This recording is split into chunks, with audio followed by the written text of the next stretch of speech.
Bueno, buenas tardes para los que recién se van sumando. Hoy vamos a ver procedimiento administrativo, la unidad 10.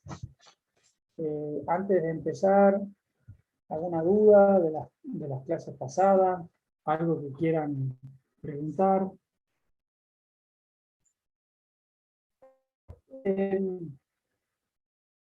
La verdad que el procedimiento administrativo, la que vamos a ver hoy, es una unidad bastante dinámica, bastante sencilla, se podría decir, en comparación de las que vienen viendo, que fueron por ahí bastante más pesadas, quizás le resultó un poco abstracta. Eh, Ahora es como que ya la materia cada vez se va haciendo más concreta, se va concretando más, porque empezaron viendo principios generales, nociones, lo que era la función administrativa, eh, lo que era la organización administrativa, la competencia, pasaron por el acto, el contrato administrativo, y ya van bajando cada vez más y hoy la bolilla esta es prácticamente en la concreción de todos esos institutos que vinimos viendo, es el cauce formal de esa función administrativa, es por donde va a canalizar, es decir, es el cable canal por donde va a atravesar toda esa función administrativa. Si ustedes no tienen inconveniente, yo estoy con algún problema de conexión y si ustedes no tienen ningún problema, yo voy a apagar la cámara, eh, así no se corta. Estuve hace un rato dando una clase y fue muy interrumpida. Eh, Ninguno tiene problema, ¿no? Bueno, si no, cualquier cosa me avisa y yo la vuelvo a encender. Pero como para que no se corte, yo la corto. Vamos a ver entonces la unidad 10, que se compone, vamos a ver un poco lo que es el procedimiento administrativo, cuál es el concepto, qué son las nociones. Vamos a ver la finalidad del procedimiento administrativo o las distintas finalidades que persigue. Vamos a tratar de hacer una diferencia con el proceso administrativo. Una cosa es el procedimiento administrativo y otra cosa es el proceso administrativo, ya lo vamos a ver. Vamos a ver los principios jurídicos del procedimiento administrativo, esos que están todos enumerados en el programa, con lo cual va a ser, inclusive hasta a la hora de cuando ustedes lo estudien, es bastante analítico el programa y va a ser bastante más sencillo para ustedes. Vamos a ver lo que son las partes del procedimiento administrativo. Eso incluye un poco la competencia, la capacidad, la legitimación. Vamos a ver los plazos, la causalidad y por último si llegamos a la reclamación administrativa previa. Bueno, empezamos. ¿Ninguna duda entonces? ¿Ninguna pregunta? Bueno, largamos nomás. Bueno, ¿qué es un procedimiento? A ver, si alguien se anima, puede conectar el micrófono y participar, o por chat, lo que ustedes quieran. ¿Qué es un procedimiento? ¿Qué creen ustedes? No el procedimiento administrativo, ¿qué es un procedimiento? ¿Qué creen ustedes que es? ¿Qué significa que tal cosa tiene un procedimiento?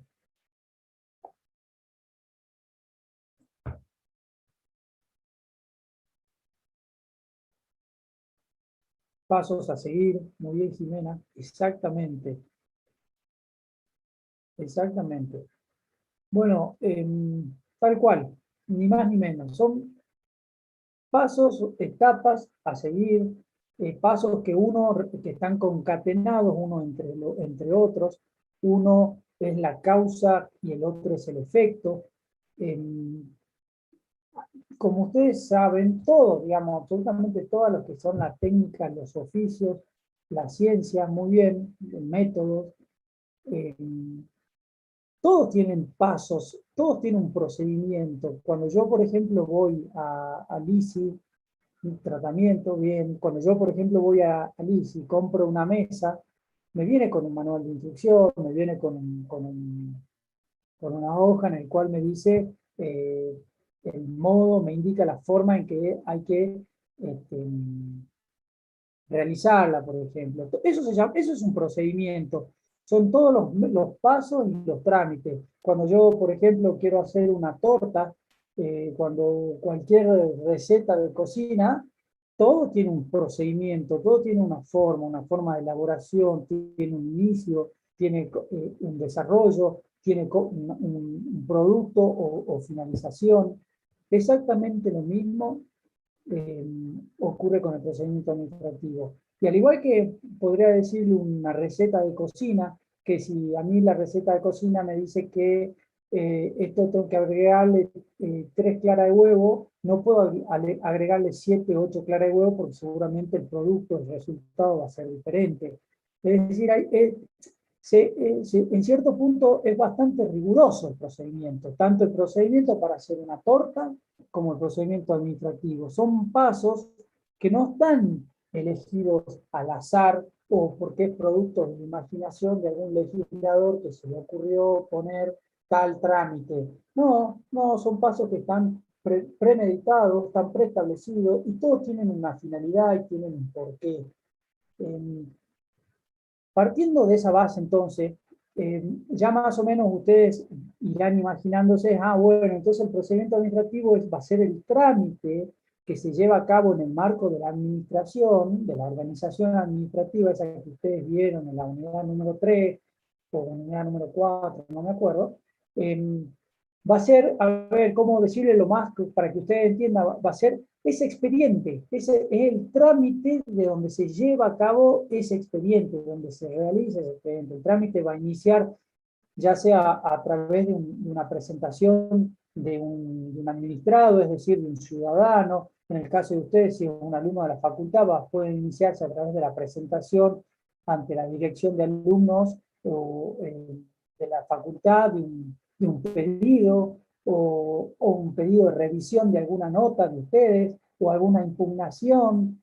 Como verán, digamos, ahí, ¿qué es lo que pasa? ¿Qué es lo que sucede con eso? Se inicia un procedimiento administrativo, es la etapa inicial, es cuando se insta un procedimiento, es cuando eh, eh, se dice, eh, acá no tiene ninguna otra eh, no tiene ningún otro significado lo que voy a decir, pero los autores dicen es cuando se excita el órgano administrativo. A ver, acá capaz que no se olvida más esto, pero esto lo dicen la doctrina, digamos. ¿Cómo es el modo de instar, de excitar el organismo administrativo? Bueno, a través de una presentación. Eh, entonces ahí es cuando se da inicio a este procedimiento administrativo. En definitiva, como para encontrarle una noción, un concepto, que ustedes puedan estudiar. ¿Qué sería el procedimiento administrativo? Es un instrumento formal destinado a encauzar, a encarar, a encaminar jurídica y racionalmente el ejercicio de la función administrativa. Entonces, el instrumento formal destinado a encauzar el ejercicio de la función administrativa. O sea, que funciona como un elemento ordenador, un elemento regulador y sistematizador del desenvolvimiento de la función administrativa. Es como que, ¿cómo decirle? Sería los márgenes de ese río donde va a ir el cauce de la función administrativa, es por los contornos, es por dónde va a ir esa función administrativa. Eh, Hay una definición que es muy típica y muy común que dicen, ¿qué es el procedimiento administrativo? Entonces, pues el cauce formal de la función administrativa es por donde se va a llevar a cabo, donde se va a desplegar toda esa función administrativa. Ustedes me dirán, bueno, pero ¿qué tienen, qué es lo importante de esto? Bueno, lo importante es que funciona como un instrumento de control, en definitiva, porque es un instrumento de control que se encuentra preestablecido antes de iniciarse todo procedimiento administrativo. Por supuesto que dónde están preestablecidos a través del ordenamiento jurídico, a través de las normas las leyes, los decretos, los reglamentos establecen o sistematizan ese procedimiento administrativo. Entonces, funciona como un mecanismo de control para el Estado, para la administración pública, y también es un instrumento de garantía, como ya vamos a ver, para el administrado. Es decir, el administrador sabe cómo es el procedimiento, cuáles son las reglas de juego de ese procedimiento administrativo al cual se somete. Se puede someter voluntariamente o puede ser obligado a haber sido sometido obligadamente. Por ejemplo, voluntariamente es cuando yo hago una presentación a la administración, por ejemplo, voy a la municipalidad y hago una presentación y pido que se me arreglen la vereda de mi casa porque no sé, hubo un trabajo municipal y me la rompieron. Eso va a ser una participación voluntaria donde voy a instar la administración activa. Otra participación puede ser más coactiva o obligatoria, por ejemplo, cuando una multa de tránsito, ¿no? A mí me ponen una multa de tránsito y ahí yo me veo obligado a intervenir en un procedimiento administrativo sancionatorio en virtud de haber sido pasible de una multa de tránsito. Entonces, este doble orden, sería las dos caras de la misma moneda, por un lado, obliga al Estado a adoptar mecanismos aptos para el ejercicio para ejercitar esas prerrogativas que tiene, como ya las clases pasadas se les fue enseñando, ¿no? Sobre todo, supónganse, en el marco de los contratos administrativos, que es donde por ahí más se evidencian o se verifican esas prerrogativas administrativas. Y también es como un modo de limitar su ejercicio abusivo en función de las garantías que el ordenamiento jurídico le reconoce. Entonces, esa doble cara de la moneda, como yo les digo, por un lado va a ser una garantía para el administrado y por el otro lado va a ser un mecanismo de control para la administración o forma de desenvolverse esa función administrativa. ¿Cuáles son los distintos tipos de procedimientos administrativos?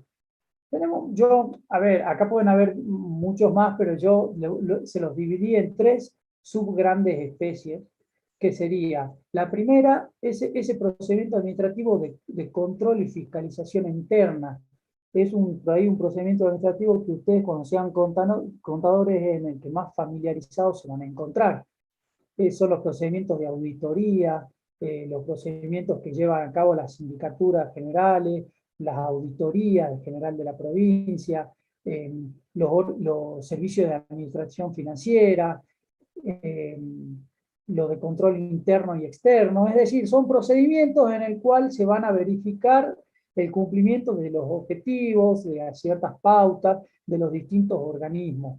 Como ustedes verán, son procedimientos administrativos de carácter interno, en el cual no, en la generalidad de los casos, no participa el ciudadano, el administrado, digamos, la persona que se encuentra afuera, el tercero, se podría decir, la persona que se encuentra afuera de la organización administrativa.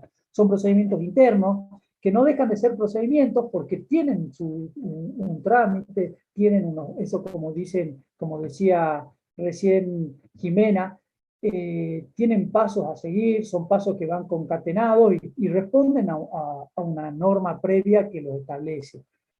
Después tenemos un procedimiento que es el procedimiento de formación de la voluntad administrativa. Es el famoso, como se le dice, la actuación activa. Ese tiene que ver un poco qué es el procedimiento o la vía reclamativa. Es el procedimiento en el cual se insta a partir de una petición del administrado, de una presentación. Es decir, yo le voy a solicitar, Profe, sí. ¿cómo dijo el nombre que es? Escuché que es para presentar un reclamo, pero ¿cómo dijo? Sí, se llama, bueno, lo pueden llamar como ustedes quieran, pero es el procedimiento de formación de la voluntad administrativa. Es como la palabra lo indica, es que va a venir a formar yo al presentar una nota a la administración, voy a pedirle que a la administración que se expida, voy a formar la voluntad de la administración. Por supuesto que esto responde a un principio constitucional del derecho a ser oído y a la obligación que tiene el Estado de dar cuentas de sus actos también. O sea, si yo voy y les pido al Estado, señores, quiero que me den una respuesta, necesito que me expliquen tal cosa, ellos tienen una obligación de responder. Digamos, ese es cuando yo le pido la formación de la voluntad administrativa, que se llama, que es una actuación de tipo activa de la administración.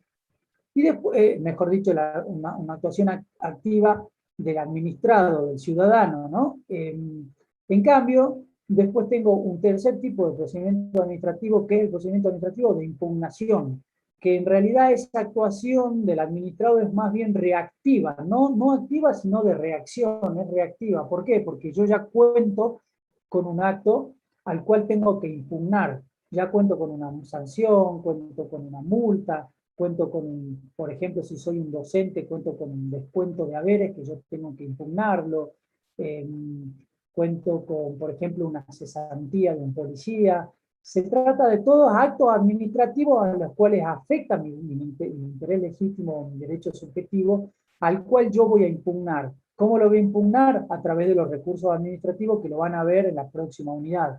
Yo solamente le voy a dar esos pantallazos generales, porque es muy importante que dividan en lo que son los procedimientos administrativos. Hola Romina, esto es la bolilla 10, procedimiento administrativo. 10 del programa nuevo, ¿no es cierto? Si están en el programa anterior, a ver, un segundo, sería la unidad 8, efectivamente.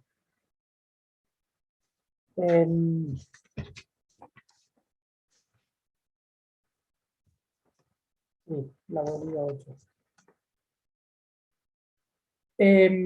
Entonces, quiero que entiendan y que le quede muy claro, sobre, no el primer tipo de procedimiento administrativo, el de control y fiscalización interna, sino más bien el segundo y el tercero, que es cuando interviene o sea, donde hay una intervención del administrado en forma más directa y relevante a los efectos de este procedimiento. Es cuando realmente toma participación, el administrado se transforma en una especie de colaborador de la administración.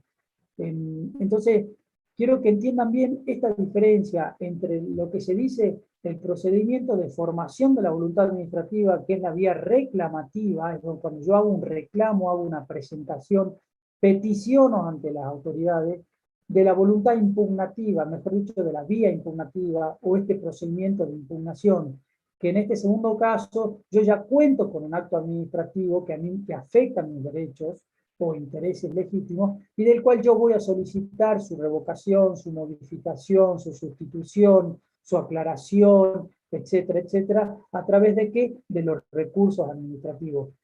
Tengan en cuenta que todo lo que son las formas del procedimiento administrativo no necesariamente son, digamos, es una cuestión, ¿cómo puedo decirles? Para complicarle la vida al administrado. Ustedes me dirán, pero ¿por qué no es más sencillo el procedimiento? Tanta burocracia, tantas vidas y vueltas. En eso estamos de acuerdo, que el procedimiento administrativo no cumpla con los fines que objetivamente están previstos por ley, en eso estamos de acuerdo. Pero que esa es otra discusión, es otro tema, lo que es la burocratización arbitraria del procedimiento administrativo, estamos todos de acuerdo. Pero ahora, digamos, la burocratización entendida en sentido estricto, como tiene que ver con, digamos, el formalismo que tiene el procedimiento administrativo, es loable, es correcto y así debe ser. Como les digo, es un mecanismo de control de la administración y es una forma o una garantía para los administrados. No olviden ustedes que lo que son las formas siempre van a ser instrumentos de control. El hecho de existir formas, primero lo va a encauzar al administrado para saber cómo yo debo llevar adelante un procedimiento administrativo, y también va a servir una forma para controlar el propio administrado a la administración, a ver si está haciendo el procedimiento de acuerdo a derecho o no está de acuerdo a derecho. Entonces a eso ya lo vamos a enganchar con esto que dice procedimiento administrativo, la finalidad. ¿Cuáles serían entonces los fines del procedimiento administrativo? Bueno, ya sería, por un lado, una garantía para los particulares. ¿Garantía para qué? Para justamente corregir la legalidad o el mérito de los actos administrativos, ¿no es cierto? O sea, primero le puedo decir a la administración, mire, administración, usted está obrando de una manera contraria a la ley, la ley dice una cosa y usted está haciendo otra, usted me está, supónganse, me está me está grabando de la actividad con un impuesto que no corresponde, que por ley no me corresponde, o la alícuota que se me está aplicando es incorrecta. Bueno, muchísimas formas que pueden funcionar de garantía al particular. También, bueno, como les dije, otro fin del procedimiento administrativo es la cuestión formal, que tiene que ver que en definitiva el procedimiento tiene como finalidad perseguir la buena marcha de la administración, ¿no? Es un control de la administración, es decir, la administración, el procedimiento administrativo evita la arbitrariedad, o sea, evita que la administración actúe ad hoc, se dice, o sea, actúe al caso como se le venga en ganas, no. El hecho de tener un procedimiento administrativo previo necesariamente se tiene que sujetar a lo que son los plazos, a lo que son los trámites, a lo que son como la forma de notificar al administrado, cómo se corre el traslado de los actos administrativos, cómo se impugnan, cuáles son los medios de impugnación, cuál es el plazo que tiene la administración para resolver una petición, cuándo tiene que admitir las pruebas, cuándo cuándo se haya facultado a rechazar una prueba porque sea inútil o superflua para el procedimiento, etc. Y por último, como tercera finalidad, podríamos decir que el procedimiento administrativo también funciona como un presupuesto procesal para el acceso a la instancia judicial. Entonces, resumiendo, tenemos fines del procedimiento administrativo, garantía a los particulares, también como formalmente persigue la buena marcha de la administración, y por último, funciona como un presupuesto procesal para el acceso a la instancia judicial. Ustedes, no sé si ya se lo habrán comentado, pero ustedes saben que el procedimiento administrativo es una etapa previa de carácter obligatoria para luego acceder a la instancia judicial. Entonces, si ustedes quieren demandar al Estado, o sea, interponer una demanda judicial contra el Estado, necesariamente van a tener que transitar con carácter previo por el procedimiento administrativo, agotar el procedimiento administrativo, ya sea si ustedes van por la vía, como ya les comenté, vía el procedimiento reclamativo o el procedimiento impugnativo. Por ambos lados van a tener que agotar, como se dice, la instancia administrativa. Bueno, ahora pasamos a lo que es un poco la distinción de proceso y procedimiento administrativo. Cuando yo todo lo que le estoy hablando, esta bolilla, básicamente les voy a hablar de lo que es procedimiento administrativo, es el cauce formal de la función administrativa, el trámite ante la administración, ante los órganos y entes de la administración pública. Por eso, entiendan ustedes que si yo me voy a, por ejemplo, si yo hago una presentación ante un organismo nacional, supónganse ante AFIP, o ante aduanas, o ante el Ministerio de Educación de la Nación, me voy a tener que sujetar a la Ley de Procedimientos Administrativos Nacional. Por el contrario, si yo inicio un trámite en la provincia de Salta, me voy al Ministerio de Salud Pública de Salta, me voy a la policía de la provincia de Salta, si me voy a sujetar a la Ley de Procedimiento Administrativo de Salta. La Ley de Procedimiento Administrativo de Salta es la ley la 5348, y la Ley Nacional de Procedimientos Administrativos es la Ley 19.549. ¿Puede repetir la última? La Ley de Procedimiento Administrativo de Salta es la Ley 5348, y la Ley Nacional de Procedimientos Administrativos es la Ley 19.549. Yo como consejo les doy es que además, bueno, de estudiar por ahí de la bibliografía que les recomienda la cátedra, ya sea del doctor Puig, que estudien de Balduín, que estudien de Gordillo, siempre tengan la ley, tanto de procedimiento administrativo, tanto de la provincia como de nacional, que la tengan a mano, porque es bastante clara al momento de explicar el procedimiento administrativo y le va a ser de mucha utilidad. Entonces, recapitulando, procedimiento administrativo es el cauce formal de la función administrativa. ¿Eso dónde está regulado? En las leyes de procedimiento administrativo. Cuando el programa les dice a ustedes diferencia entre el procedimiento y el proceso administrativo, usted me va a decir, pero procedimiento y proceso es sinónimo.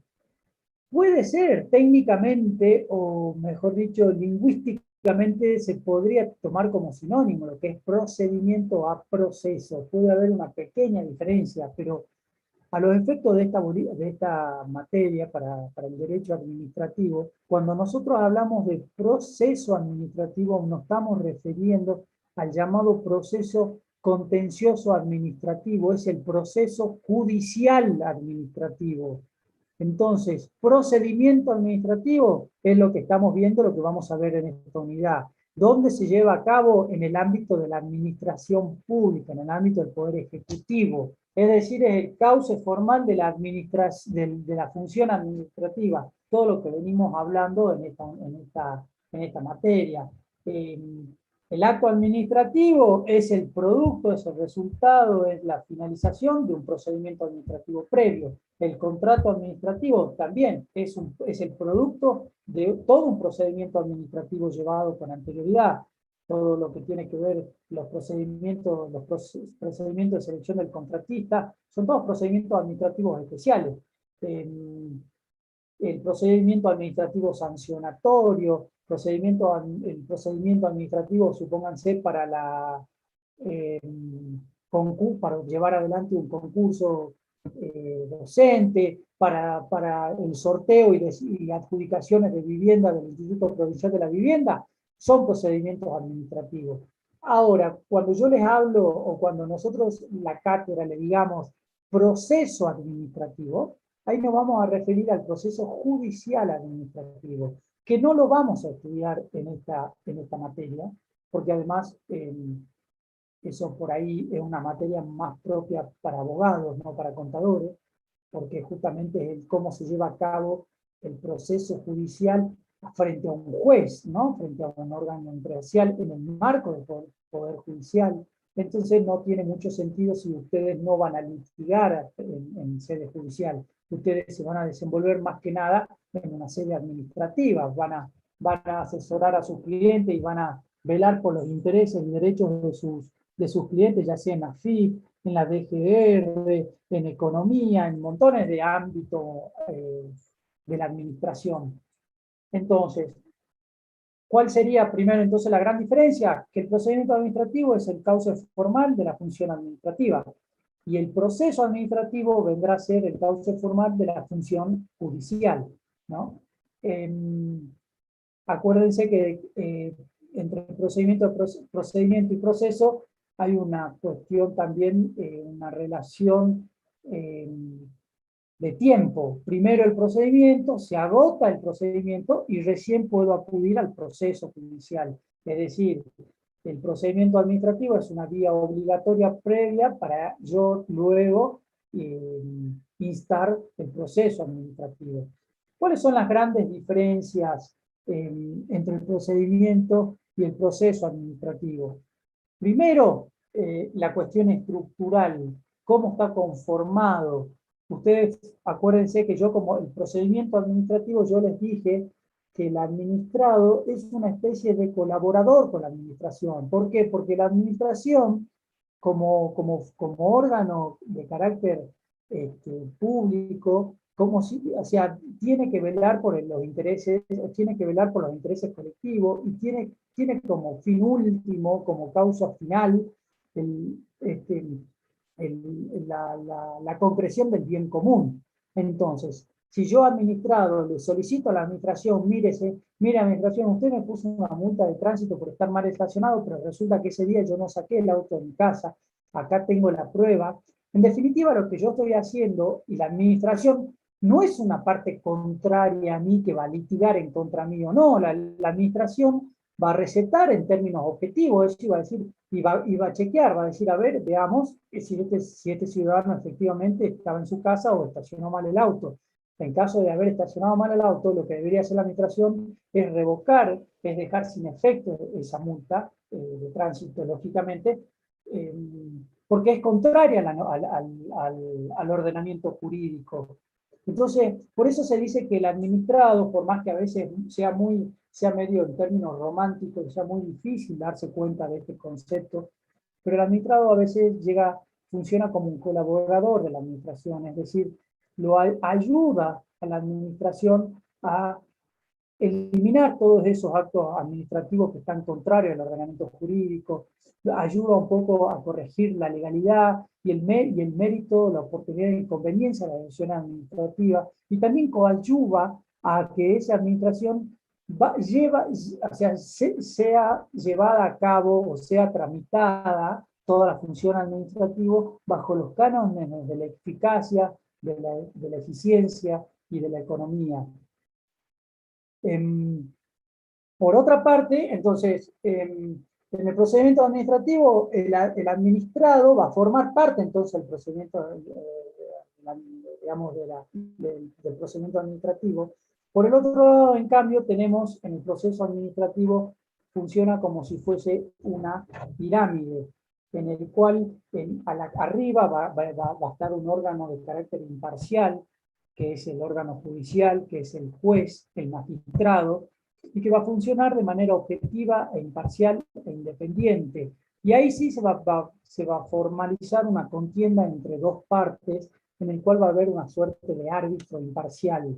A diferencia del procedimiento administrativo, que por ahí la administración y el administrado funcionan como dos partes juntas que van llevando adelante en forma que se llevan, mejor dicho, el procedimiento administrativo va en caminos paralelos, es decir, no debería haber una contienda, un choque entre el administrado y la administración. No es que ahí la administración le va a demostrar que tiene razón y el administrado que tiene sus razones, que se va a chocar, no. Eso es propio del proceso administrativo, en el cual yo interpongo una demanda y explico mis razones, la administración ahí sí el Estado va a salir a contestar esa demanda, ahí se van a trabar las distintas pretensiones, las oposiciones y la defensa, se va a abrir a prueba y finalmente va a haber un juez que va a dictar una sentencia en fuerza de verdad legal, que se dice.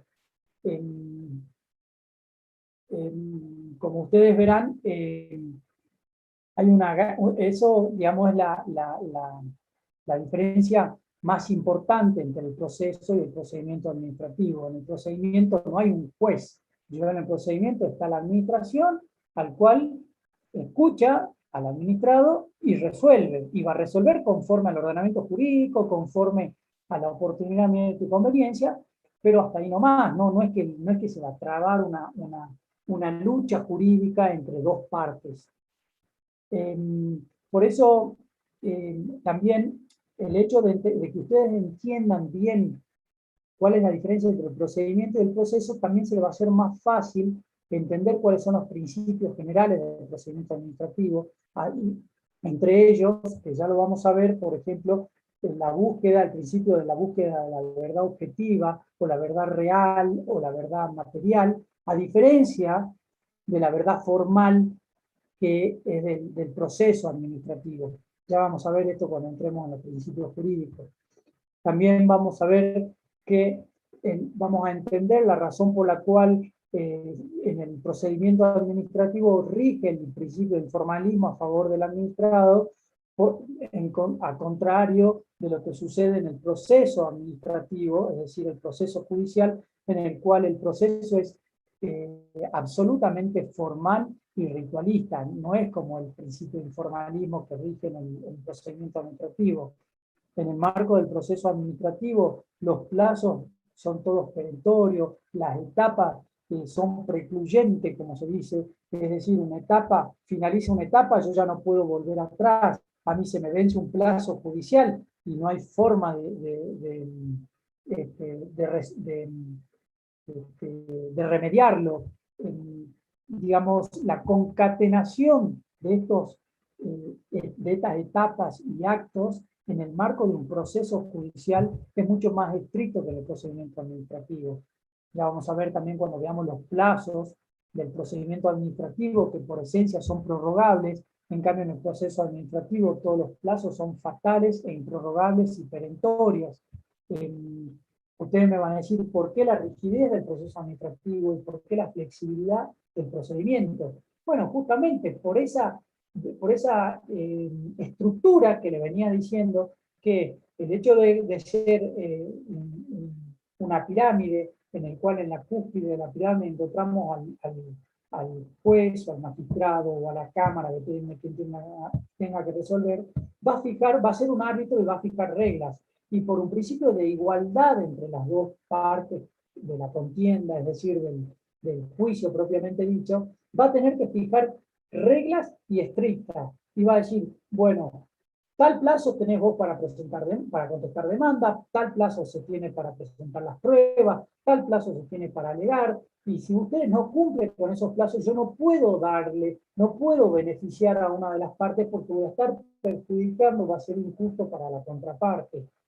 En cambio, en el procedimiento administrativo, al yo no tener una contraparte, no es que yo estoy litigando o le hice un juicio al Estado. Yo lo que estoy funcionando es, como les dije, un colaborador de la administración. Le estoy diciendo, mira, administración, por favor, revoque este acto administrativo porque es ilegítimo, porque está en contra del ordenamiento jurídico. Ahí, y supónganse que yo, hablando de los plazos y de los trámites, supónganse que yo encuentro una prueba que resulta fundamental a mi derecho, es decir, mire, yo le digo, administración, yo ese día, yo no estacioné, supóngase, en el lugar donde se me hizo la multa, yo estaba en mi casa. Ajá, bueno, muy bien. La administración recabará información eventualmente para ver si es cierto o no lo que está alegando el administrado. Pero si de repente a mí, a las 2 semanas, al mes, encuentro una prueba que resulte contundente al respecto de demostrar que yo estaba en mi casa ese día, yo la puedo presentar, por más que no ya la etapa del procedimiento oportunamente de presentar la prueba se encuentre vencida, o que yo puedo, o eventualmente yo puedo pedir una prórroga, por ejemplo, antes del vencimiento de esos plazos. Como verán, es mucho más flexible el procedimiento administrativo, o debería ser más flexible el procedimiento administrativo, a diferencia del proceso administrativo. ¿Alguna duda hasta acá? ¿Algo que quieran comentar? ¿Cualquier experiencia? Sí. Profe, disculpe, y usted está diciendo que se puede extender los plazos para presentar, por ejemplo, las pruebas en medio del procedimiento administrativo, pero si ya está en la instancia ya del proceso. No, ahí ya no. Ya Ahí no, ya ya no. no hay forma. No, claro. Ustedes tengan en cuenta que cuando yo estoy en el marco del procedimiento administrativo, tampoco digamos, no quiero que entiendan que es la flexibilidad absoluta y que se haya desprovisto de todo tipo de trámites y de plazos. No, sí, también hay cumplimientos de plazos, pero en cierto punto rige un informalismo a favor del administrado y una suerte de flexibilidad. Pero cuando yo ya agoté la vía administrativa, es decir, yo ya, supónganse, si voy por la vía de la reclamativa, yo ya obtuve una respuesta de la administración, es decir, yo ya conozco la voluntad de la administración frente a mi reclamo. O si voy por la vía impugnativa, yo ya le pedí que revoquen ese acto administrativo, ya interpuse todos los recursos administrativos correspondientes para impugnar ese acto. Yo después después no puedo, ir a la sede judicial y decir, bueno, mire acá, yo acá presento esta, o puedo, mire, le digo al juez, ¿sabe qué? Yo me olvidé de presentar en sede administrativa esta prueba que iba a ser contundente a los efectos de la revocación del acto administrativo.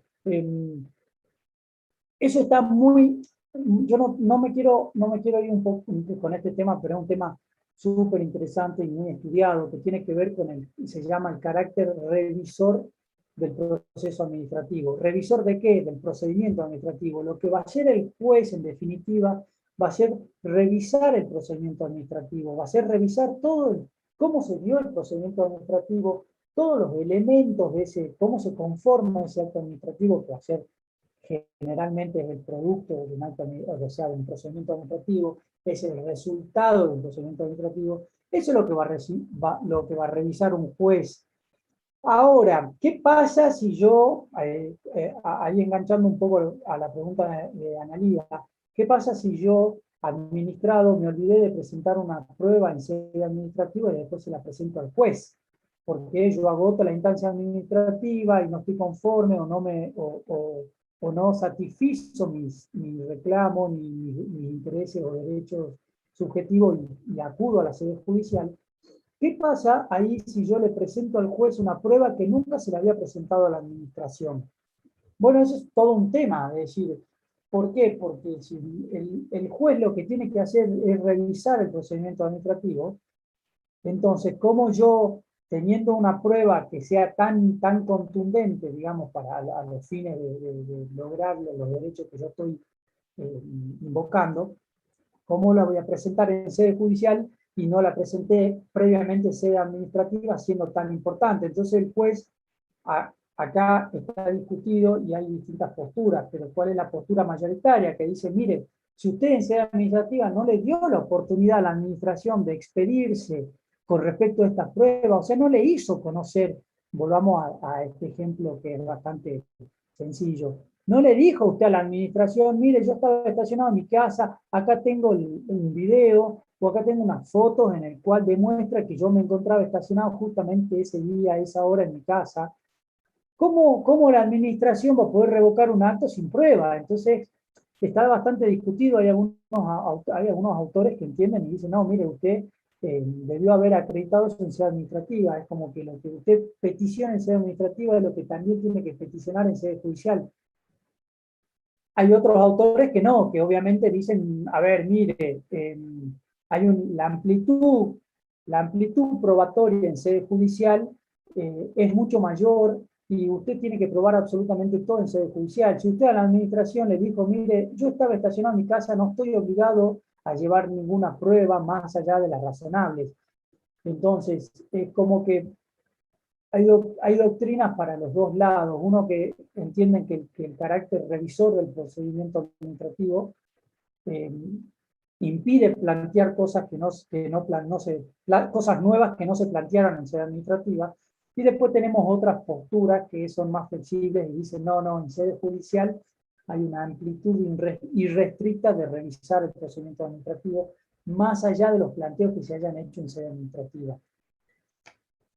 Pasemos entonces a los principios jurídicos del procedimiento administrativo. Bueno, ahí el programa les habla como primer principio el principio de la legalidad objetiva. ¿Qué significa el principio de la legalidad objetiva? Significa básicamente que el procedimiento administrativo está sujeto y está compelido y está obligado a tramitar de conformidad al ordenamiento jurídico.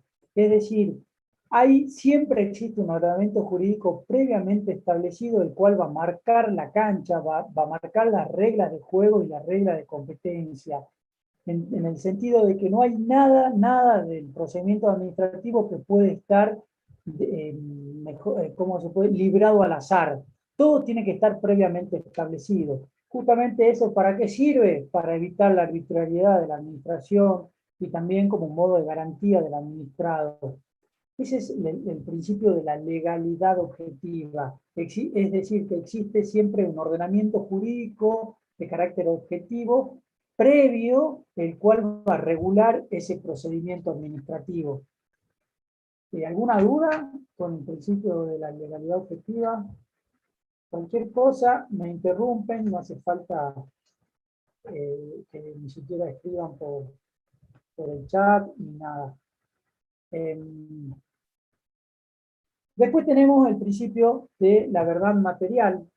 Este es un principio que se suele preguntar bastante a veces en los exámenes, porque es por ahí un puntapié para ver si ustedes entendieron la diferencia entre lo que yo recién les comentaba de procedimiento administrativo y de proceso administrativo. ¿Por qué? El procedimiento administrativo lo que busca es la búsqueda de la verdad material o la verdad jurídica objetiva, también se llama. ¿Qué significa? Es buscar lo que realmente aconteció, o sea, es buscar la verdad de los hechos tal cual acontecieron. ¿Qué significa eso? Que el Estado, que la administración, frente a una petición de un particular, el Estado tiene que recabar toda la información mediante todo y valerse de todos los medios probatorios posibles para arribar a la máxima certeza de cómo sucedieron los hechos. Eso se llama la verdad material o la verdad jurídica objetiva.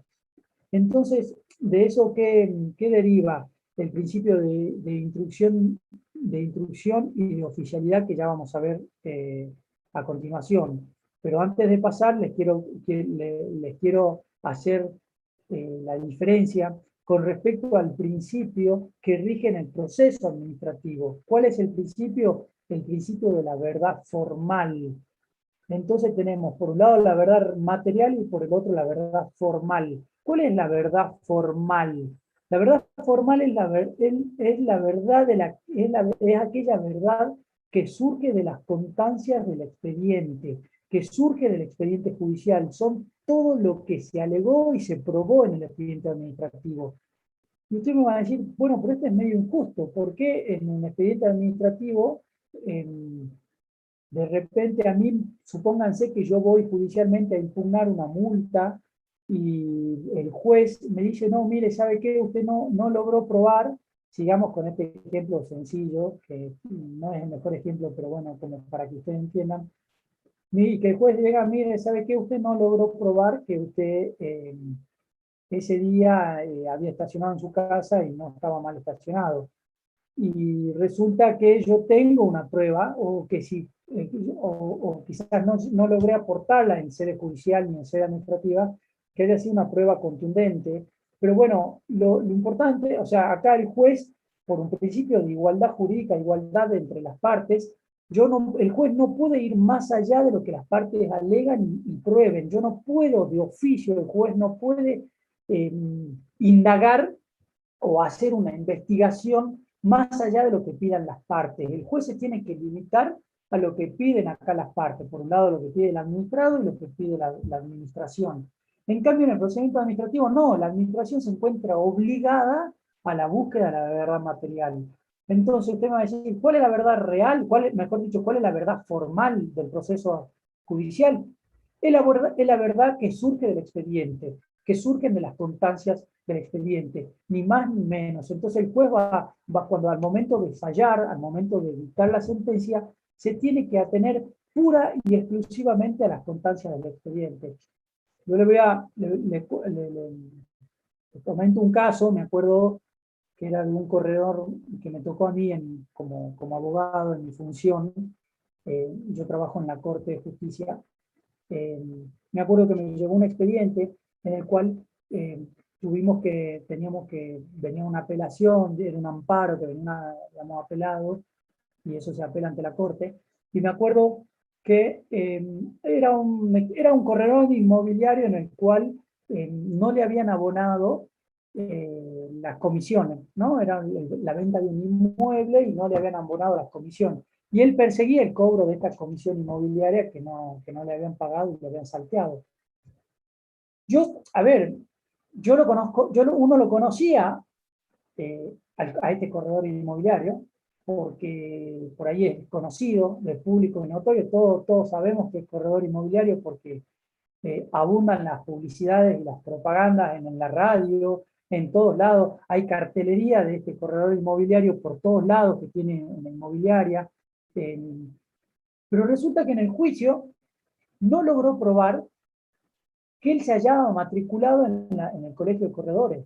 No logró probar, y eso estaba desconocido por la otra parte. La otra parte dice, no, no, yo no le pagué la comisión a él porque él no es corredor inmobiliario, él no está matriculado como corredor inmobiliario.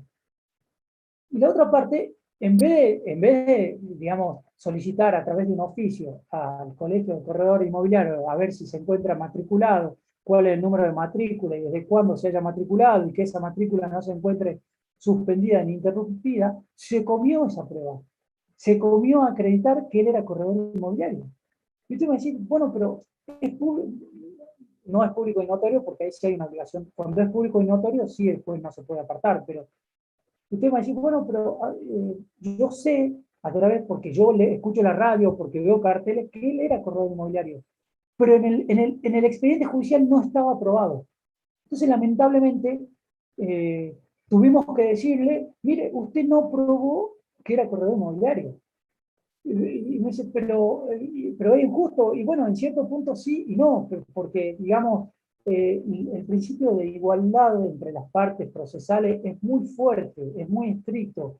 Entonces, en cambio, en el procedimiento administrativo, si él supónganse, hubiese instado un procedimiento administrativo frente al colegio para denunciar que hay un cliente que no le pagó, supónganse que existe un procedimiento administrativo de esa naturaleza, bueno, el colegio, por supuesto, automáticamente iba a mandarle un pedido de informe a la sección de matriculación de su propio colegio para verificar si efectivamente esta persona está matriculada o no. Es decir, lo que va a buscar la administración es la verdad material, en cambio lo que busca el Poder Judicial, el órgano judicial, el proceso contencioso, es la verdad real. ¿Se entiende?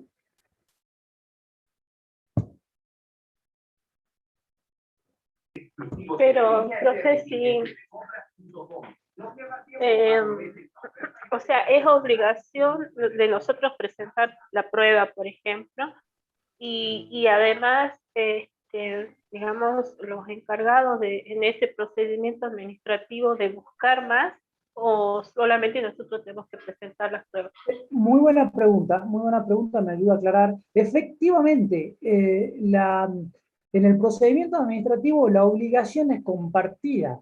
¿Por qué? Porque el administrado funciona como un colaborador de la administración y la administración debe velar por el interés colectivo y la buena marcha de la administración y tiene como causa final el bien común. Con lo cual es una obligación compartida. No solo el administrado tiene que aportar pruebas, sino la administración también tiene que chequear y verificar y producir todas las pruebas que tenga a su alcance para llegar a la verdad jurídica objetiva.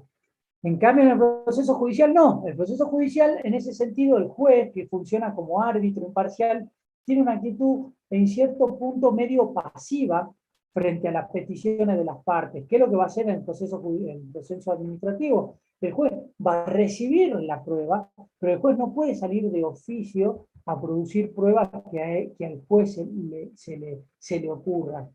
Yo no voy a entrar, esto, digamos, lo que es el principio de la verdad formal, judicial, está muy matizado actualmente y hay mucha evolución en la jurisprudencia por este tema, pero yo no voy a entrar en eso, yo le voy a dar los principios generales que el procedimiento administrativo busca la verdad material y el proceso administrativo busca la verdad real.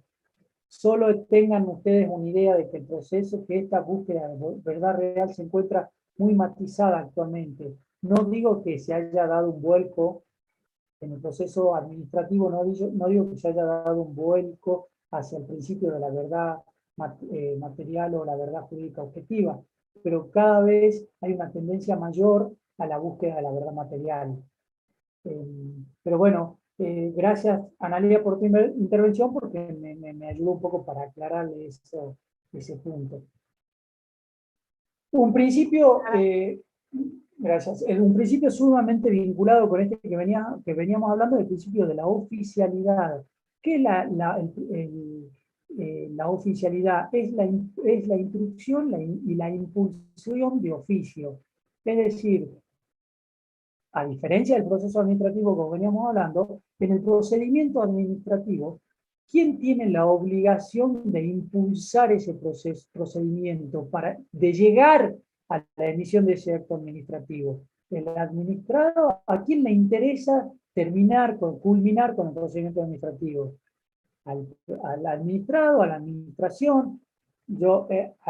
Por supuesto que en el proceso administrativo al que le interesa llegar a una sentencia es al actor, al demandante o eventualmente al demandado. Pero en el procedimiento administrativo la oficialidad significa que es ese impulso, quien le da eh, esa continuidad, que nunca se paralice, que nunca se quede quieto ese procedimiento administrativo.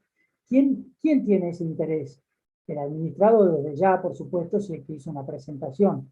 Pero el principal interesado en llegar a una conclusión, en llegar al dictado de un acto administrativo, en llegar al dictado de un reglamento, de lo que fuere la conclusión de ese procedimiento administrativo, es sin duda el Estado.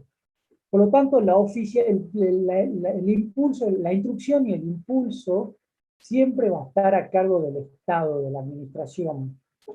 Esto reconoce alguna excepción. ¿Cuál sería la excepción? Cuando estos procedimientos administrativos no estén impregnados de un interés público comprometido.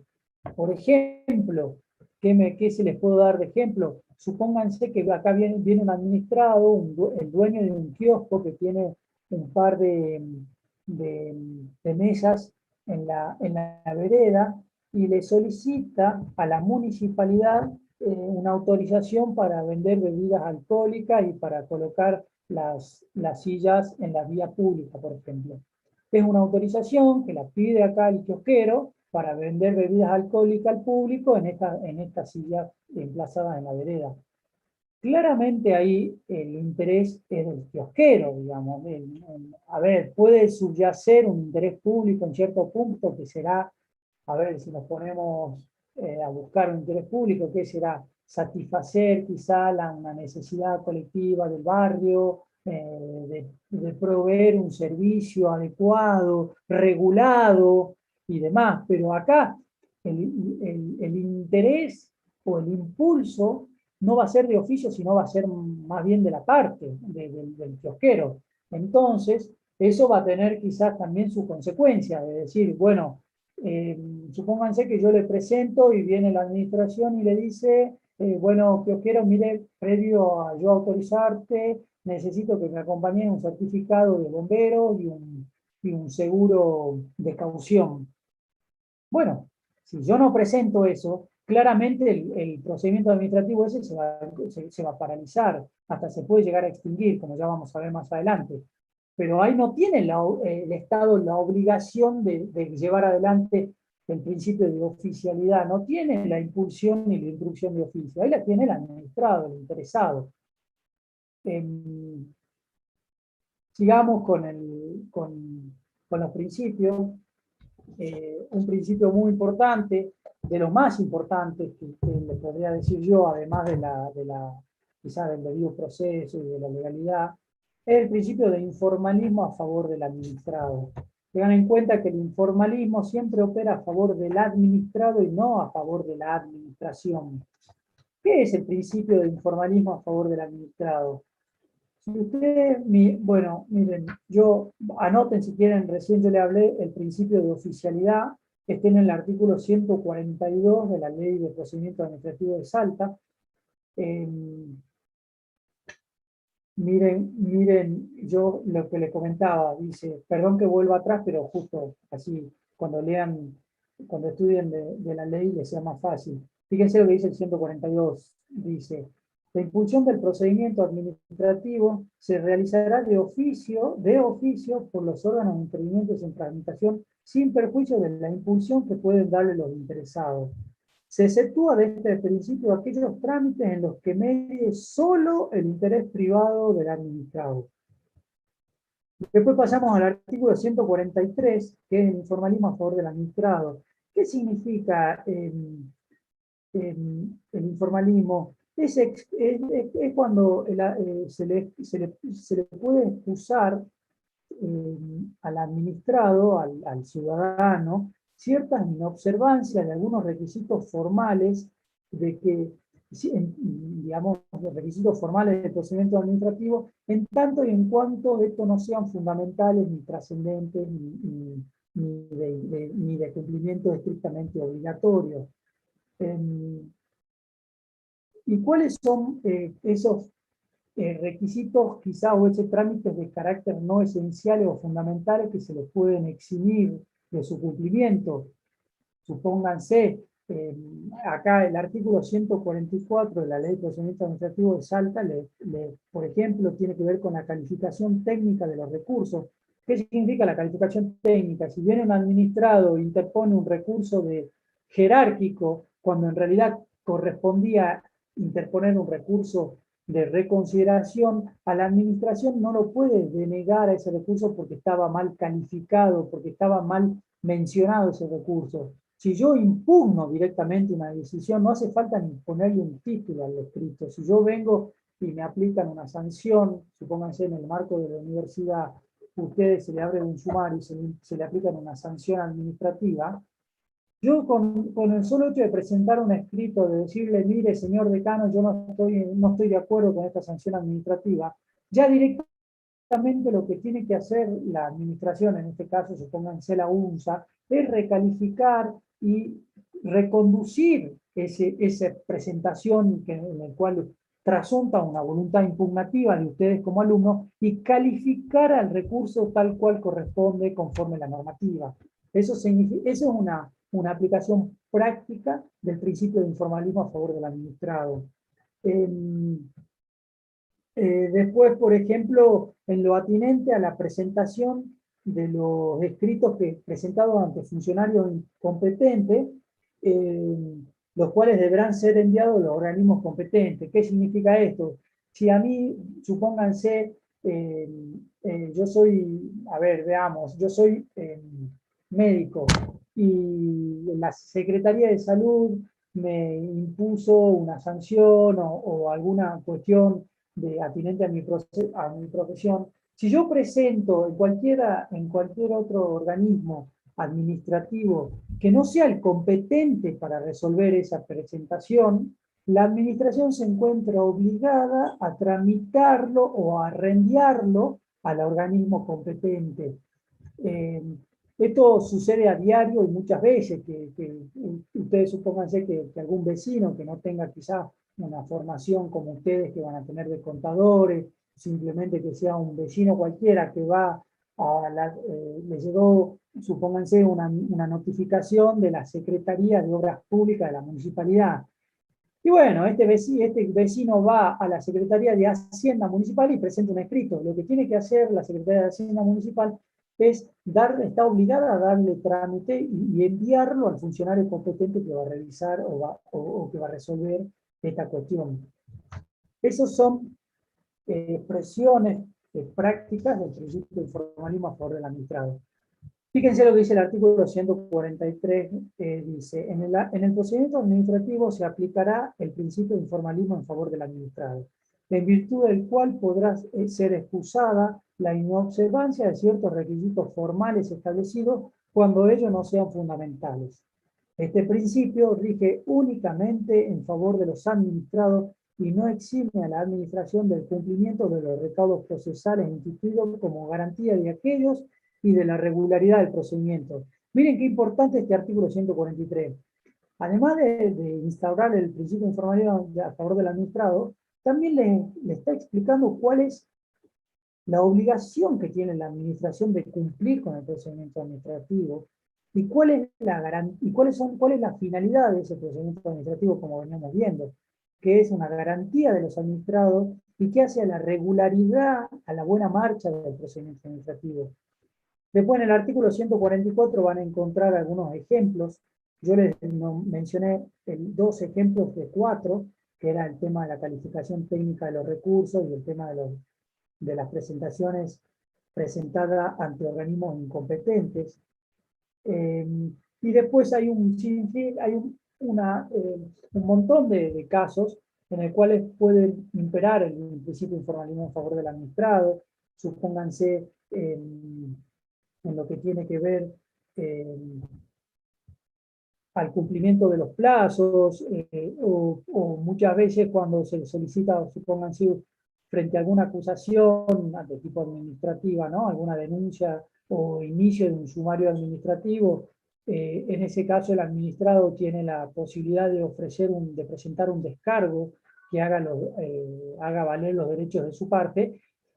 Muchas veces la administración se le da un plazo para presentar ese descargo, pero ha ocurrido, quizás hasta en renta, ustedes que quizás van a intervenir como contadores más activamente en la dirección de renta, cuando el administrado o el contribuyente presenta un descargo fuera del plazo previsto para ello, renta no lo desestima sin más y lo desglosa del expediente administrativo.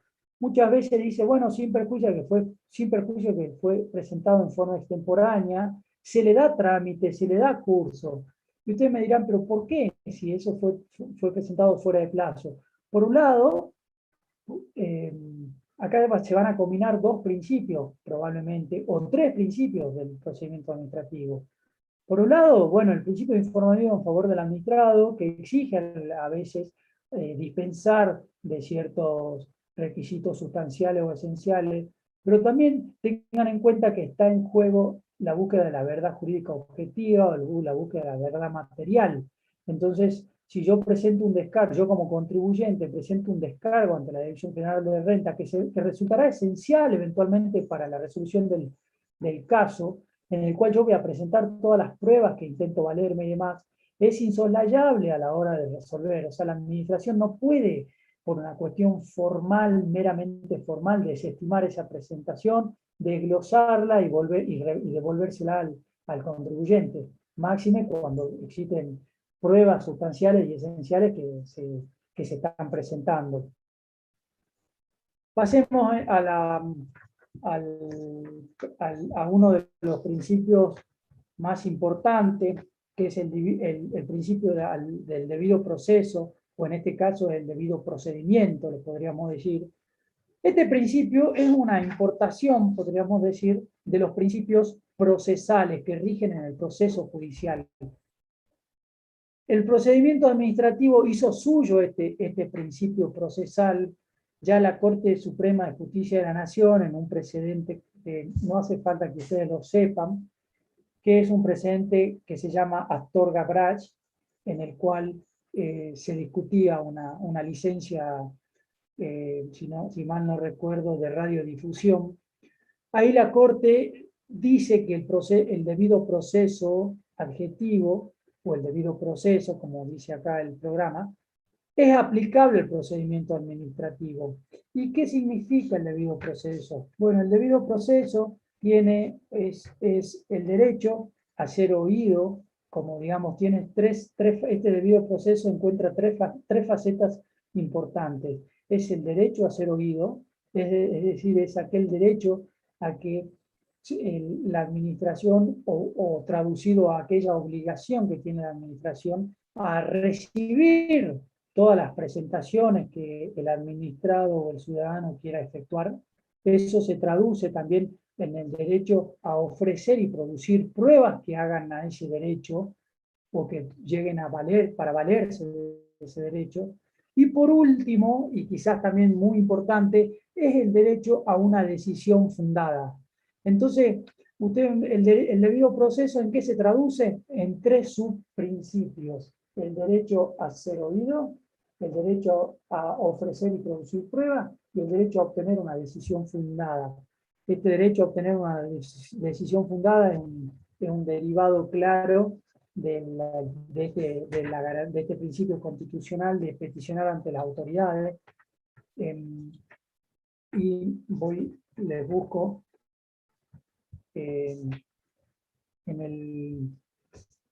vamos a ver, en la Ley Nacional de Procedimiento Administrativo, fíjense, al momento de que lo estudien, van a encontrar el debido proceso adjetivo, que dice: el debido proceso adjetivo, derecho de los interesados al debido proceso adjetivo, que comprende la posibilidad de derecho a ser oído. ¿Qué significa el derecho a ser oído? de exponer las razones de sus pretensiones y defensa antes de la emisión del acto que se refieren a sus derechos subjetivos o intereses legítimos. Derecho a interponer recursos, derecho y hacerse patrocinar y representar profesionalmente. Después, ¿qué comprende el debido proceso objetivo? También el derecho a ofrecer y producir pruebas, de ofrecer pruebas y que ella se produzca, si fuere pertinente, dentro del plazo que la administración fije en cada caso, atendiendo a la complejidad del asunto y a la índole de la que deba producirse. Debiendo la administración requerir y producir los informes y dictámenes necesarios para el esclarecimiento de los hechos y la verdad jurídica objetiva. Miren qué importante este artículo. Concatena o relaciona el debido proceso, particularmente el derecho a ofrecer y producir pruebas, con el principio de la verdad jurídica objetiva. También con el principio de la oficialidad. Miren, cuando dice que tiene la obligación la administración de requerir y producir los informes para buscar la verdad jurídica objetiva, significa que hay un impulso por parte de la administración. Hay una instrucción. Y por último, y no menos importante, quizás la más importante, es el derecho a una visión fundada. Que el acto administrativo o el acto decisorio haga expresa consideración de los principales argumentos y de las cuestiones propuestas, en tanto fueran conducentes a la solución del caso.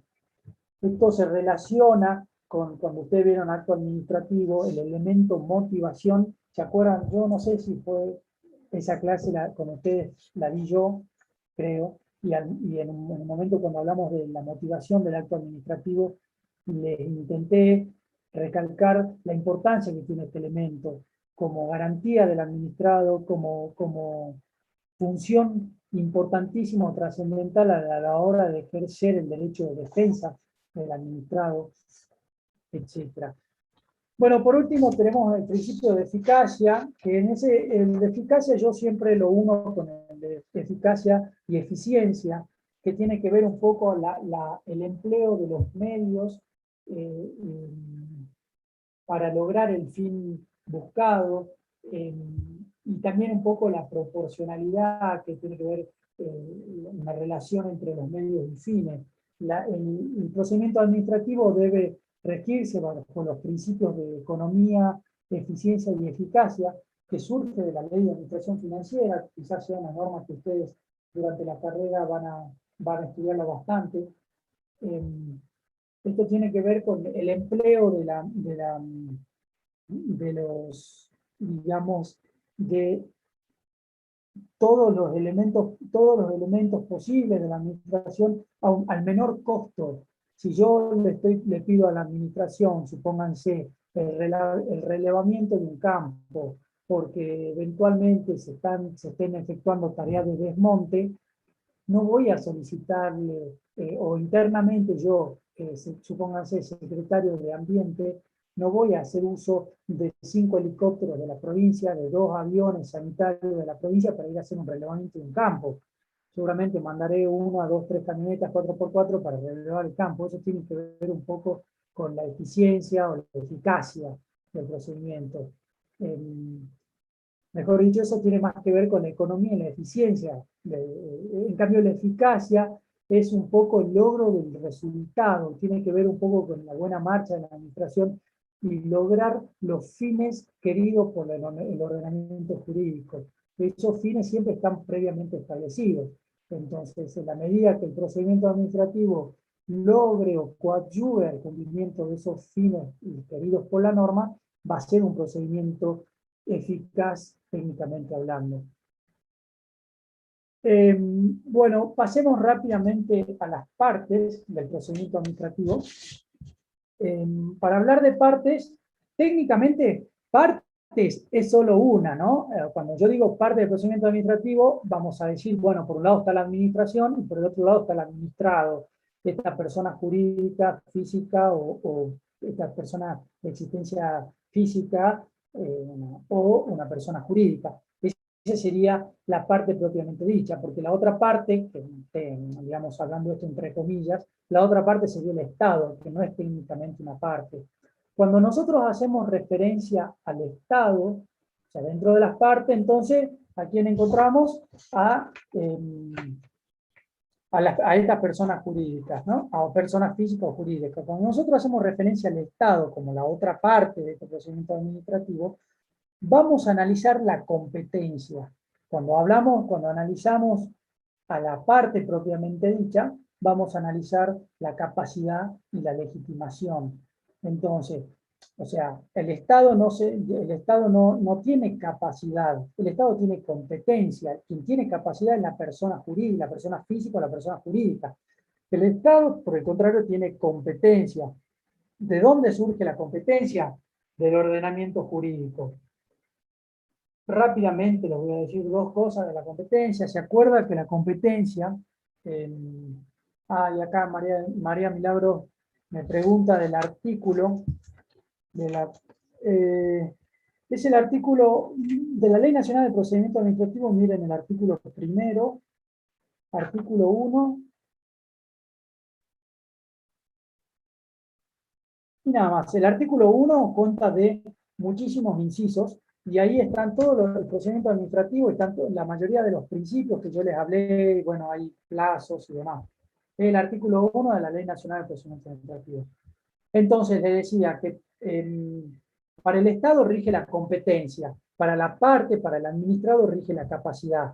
La competencia, como ustedes vieron, como ustedes lo estudiaron ya o lo vieron o analizaron, lo vimos de distintas facetas, de distintos ángulos, lo vimos como un elemento del acto administrativo, lo vimos también como un principio del ordenamiento jurídico, ¿se acuerdan cuando, mejor dicho, de la organización administrativa? Un principio de la organización administrativa, ¿se acuerdan cuando hablaron, cuando se les explicó lo que era la organización administrativa, cuáles eran los órganos administrativos, los órganos concentrados, desconcentrados, descentralizados? Ahí se dijo que el principio general en materia, en la organización administrativa es la incompetencia, y la regla es la competencia. ¿Por qué? Porque el órgano administrativo es competente en tanto y en cuanto exista una norma que le atribuya esa facultad o ese ejercicio de la competencia, a diferencia de la persona física o jurídica que rige en la denominada libertad ontológica, que es todo aquello lo que no está prohibido, está permitido, artículo 19 de la Constitución Nacional. Esa libertad ontológica es diametralmente diferente o opuesta en el caso del Estado. ¿Qué es lo que rige en el Estado? El postulado de la permisión, se dice. El Estado va a poder actuar en tanto y en cuanto exista una norma atributiva de esa competencia. Y por último, en tercer lugar, podemos estudiar a la competencia como una expresión dinámica del procedimiento administrativo. Esa es la que nosotros queremos estudiar ahora o queremos ver. ¿Qué es esa expresión dinámica? El principio general es que es la obligatoriedad y la improrrogabilidad. Es ese deber, la obligatoriedad tiene que ver con ese deber de actuar constitucionalmente establecido a los órganos administrativos. El órgano administrativo tiene la obligación de expedirse frente a una petición de un administrado. Esa petición no puede dormirse y guardar silencio eternamente. El administrado tiene el derecho de ser oído y a recibir una decisión fundada, como veíamos recién con el principio del debido proceso. Eso implica que el administrado tiene un montón de elementos, en el marco de este procedimiento administrativo, para instar a que el Estado emita el acto administrativo o que a que se conozca cuál es la voluntad de la administración. Eso tiene que ver con la obligatoriedad. Y después tenemos otro principio general de la competencia como expresión dinámica del procedimiento administrativo, que es la improrrogabilidad. ¿Qué significa? Que la competencia es improrrogable en el sentido que cada órgano administrativo debe cumplir con su competencia, con sus cometidos, con sus fines, con sus objetivos. Eso no puede ser asumido por otro órgano administrativo de otra jerarquía o de otra índole. Como ustedes quizás se le vendrá a la cabeza, es la unidad número 4, creo, la unidad número 5, cuando estudiaron organización administrativa, vieron las técnicas de la delegación, las técnicas de la avocación, las técnicas de la sustitución. Esa sería bueno, justamente eso sería una excepción al carácter, al principio general de la improrrogabilidad. ¿Cuál es la excepción entonces? La delegación, la avocación, la sustitución, que es cuando se delega, cuando se transfiere, cuando se prorroga la competencia a un órgano de distintas jerarquías. Ya en el caso de la delegación, el superior jerárquico asume las competencias del inferior. En el caso, mejor dicho, en el caso de la delegación, el superior jerárquico delega en forma permanente sus competencias legalmente atribuidas. En el caso de la vocación, el superior jerárquico, al caso concreto, solamente en un caso concreto, es decir, en forma transitoria, asume para sí la competencia. Después, bueno, eso en cuanto a la competencia. Cuando analizamos la otra parte de este procedimiento administrativo, que es el administrado propiamente dicho, vamos a hablar de la capacidad y de la legitimidad, o la legitimación, como dicen algunos. ¿Qué es la capacidad? La capacidad es la aptitud genérica, general, para ser parte de un procedimiento administrativo. Para ello, ¿a dónde tenemos que acudir? Al Código Civil y Comercial. Ahí es donde se analiza la capacidad de las personas. Es uno de los primeros capítulos del Código Civil y Comercial, en el cual se estudia y se establece, se fijan todas las condiciones, las capacidades de hecho, las capacidades de derecho, las incapacidades, el régimen de los apoyos, el régimen de los curadores, de los tutores, etcétera, etcétera. En cambio, cuando hablamos de legitimación, ya va a ser no la actitud esta genérica para ser parte, que tiene que ver con la capacidad, ¿no? Si es una persona adulta, una persona capaz, una persona incapaz, una persona que necesita apoyo por alguna discapacidad o incapacidad que tenga, sino vamos a hacer referencia a esa capacidad para ser parte en un procedimiento administrativo concreto. O sea, esa aptitud para ser parte de un procedimiento administrativo concreto. Es decir, el contribuyente va a tener legitimación para ser parte del procedimiento administrativo en el marco de un sumario o de una determinativa de oficio que se le instruye en su contra. ¿Quién va a tener? Va a tener capacidad. Eventualmente habrá que analizar las normas de civil y comerciales, a ver si ese contribuyente es capaz, ¿no?, por sí mismo, para presentarse en el procedimiento administrativo. Y después, cuando analizamos la legitimación, es la capacidad concreta para ser parte en ese procedimiento administrativo que tramite en renta. ¿Qué significa? Se confunde un poco la legitimación, entonces se confunde un poco ya con la cuestión debatida en ese expediente. Si a mí se me instruyó un sumario en el cual tramita una determinativa de oficio, digamos, está determinando de oficio un tributo que se me va a imponer o se me va a gravar, claramente voy a tener legitimación para ese procedimiento administrativo. Entonces, la empresa A, en el cual le tramita ese sumario, esa determinativa de oficio, va a estar plenamente legitimada para actuar en ese procedimiento. La empresa B, que no tiene nada que ver con este procedimiento administrativo, por más que sea capaz, que tenga una capacidad genérica para ser parte en un procedimiento administrativo, no va a poder estar legitimado para actuar en ese procedimiento administrativo. Volvamos al ejemplo de la multa esta de tránsito que decíamos. La multa recayó sobre Mario Pérez. Yo, Gonzalo Fernández Sabaté, no puedo ser parte o no puedo actuar en ese procedimiento administrativo porque no tengo legitimación, por más que tengo plena capacidad, soy mayor de edad, tengo uso de mis facultades mentales y demás, no tengo legitimación. Bueno, entonces ahí quedó la diferencia entre la capacidad y la competencia.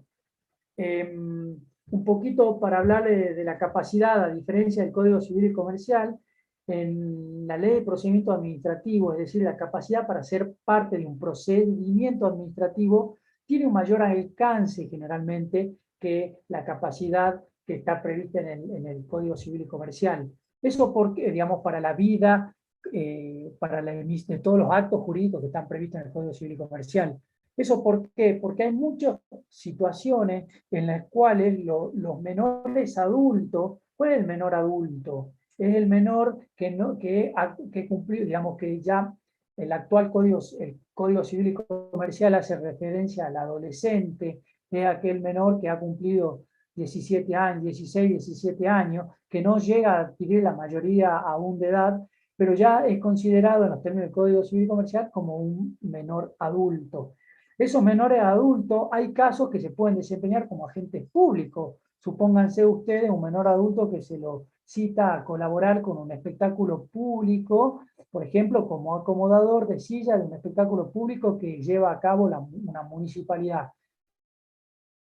Caso concreto, la municipalidad de la ciudad de Salta organiza un espectáculo en el que viene a cantar el chaqueño palavicino y a modo de ayuda a estos menores adultos, chicos de 16, 17, 18 años, los invita a colaborar y bajo una retribución, bajo el pago de una retribución. Supónganse que la municipalidad no le paga.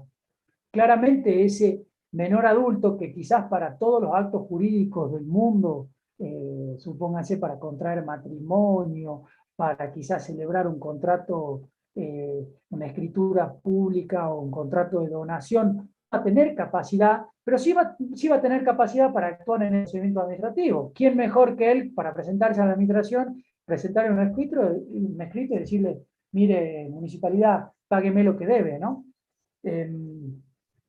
También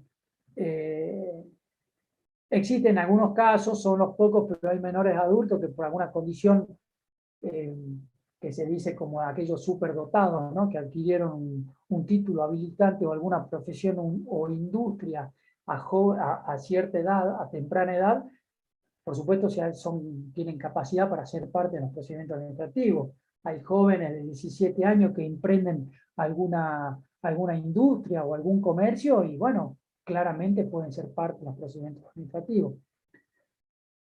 La legitimación, como les dije entonces, ya no es esa capacidad general para ser parte en cualquier procedimiento, sino es una capacidad, una actitud específica para ser parte legitimada en un procedimiento administrativo concreto. Digamos, esta legitimación, cómo lo divide la ley y la doctrina? Hay una adquisición que esto yo no voy a entrar mucho en doctrina ni en teoría, pero les voy a dejar planteado para que después ustedes cuando vayan al libro lo lean. El administrado va a ser portador, una vez que es legitimado, va a ser portador de un derecho subjetivo, un interés legítimo, o un interés simple, o un derecho de incidencia colectiva. Voy de nuevo. El administrado puede ser portador de un derecho subjetivo. Esto es de mayor a menor. El que tiene un derecho subjetivo es el que mayor intensidad tiene en su derecho, el que más derecho tiene, podríamos decirlo. Aquel que tiene un interés legítimo, aquel que tiene un interés simple y aquel que invoca un derecho de incidencia colectiva. Voy a explicarles rápidamente cada uno de estos. El derecho subjetivo es el interés del sujeto sobre un objeto determinado con carácter exclusivo y excluyente respecto de terceros. Esto, supónganse el ejemplo de la determinativa de oficio a un contribuyente. ¿Quién tiene derecho subjetivo? La empresa. Y nadie más que la empresa. Es tiene derecho sobre un objeto determinado de manera exclusiva y excluyente. Solo él y a nadie más que él le interesa el desarrollo de ese procedimiento administrativo. Aquel que le ponen una multa de tránsito, solamente al sancionado. Al que le inician un sumario administrativo, solamente el sumariado. Ese es el derecho subjetivo. El interés legítimo es una preferencia que ya vamos bajando en gravitación, vamos bajando del derecho subjetivo, bajamos al interés legítimo. ¿Qué es el interés legítimo? Es aquella preferencia de corte personal e indirecto de un sujeto sobre un objeto determinado, pero en carácter concurrente. Es decir, acá la exigibilidad es concurrente e inseparable del resto de los titulares. ¿Qué significa? Recién en el derecho subjetivo veíamos que este administrado, este sumariado, este sancionado, tiene un interés exclusivo y excluyente. Acá hay un interés que es compartido y es concurrente con el resto. Usted va a decir, bueno, ¿qué ejemplo tenemos de esto? Ejemplo de interés legítimo es aquel, supónganse, oferente de una licitación pública, esa empresa que ofertó, supóngase una obra pública, que presentó una oferta, la cual fue, presentaron 5 oferentes, 5 empresas, la cual resultó adjudicataria uno, ganó uno, y el resto, y quizás supónganse que se verifique un vicio en ese procedimiento de adjudicación, o que haya habido, vulgarmente hablando, haya habido una mano negra en esa elección o en esa adjudicación. El resto de las empresas que perdieron, que fueron oferentes, que se presentaron, que participaron en la selección, tienen un interés legítimo, es decir, tienen alguna legitimación para interponer algún recurso administrativo, para impugnar ese procedimiento de selección del contratista. ¿Quién tendría un interés simple? Supónganse, esa empresa contratista que ni siquiera se presentó. Entonces, esa empresa contratista que ni siquiera se presentó, que no compró los pliegos, que no presentó una oferta, no tiene el derecho a reclamar absolutamente nada, digamos, no fue parte ni siquiera inicialmente de ese procedimiento de contratación administrativa. Otro ejemplo claro, supónganse a ustedes que hay un camino vecinal que está en pésimas condiciones.